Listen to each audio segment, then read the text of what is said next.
Mexican screenwriter Laura Esquivel's first novel, Like Water for Chocolate, met with unusual success when it was published in 1989. The enthusiasm about the book led to a Spanish-language movie of the same title, which also was immensely popular. Upon translation from Spanish into English in 1992, the novel incited similar excitement, becoming a bestseller.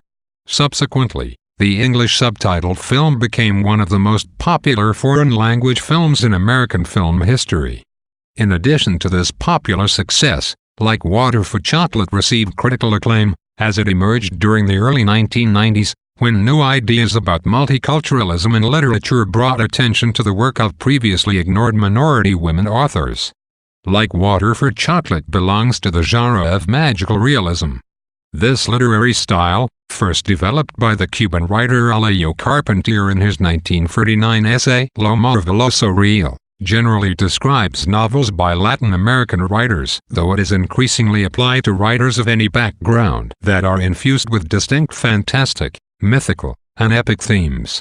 Magical realism is often explained as a unique product of the Latin American condition, particularly its history of European colonialism, which resulted in a delicate relationship between the contradictory yet coexisting forces of indigenous religion and myth and the powerful Catholic Church.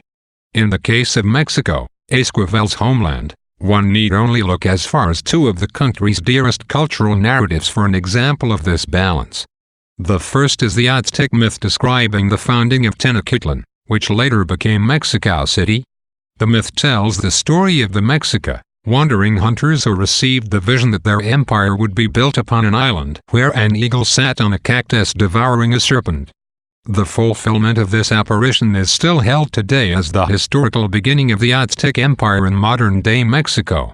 The second cultural narrative involves the Virgin de Guadalupe, who, according to legend, appeared to the indigenous man Juan Diego as a brown-skinned Madonna amidst the flurry of rose petals. Catholicism came to the conquered natives thus embodied, and the Virgin eventually became the patron saint of the country. Both stories rely on potent visual imagery that heighten natural elements and events by adding an element of the fantastic. The characters in Like Water for Chocolate are set against the backdrop of the most important modernizing force in Mexican history, the Mexican Revolution of 1910–17. During this time, peasants and natives banded together under the leadership of figures such as Pancho Villa and Emiliano Zapata to reject the old order's dictatorship, revive democracy, and claim Mexico for the everyday man and woman.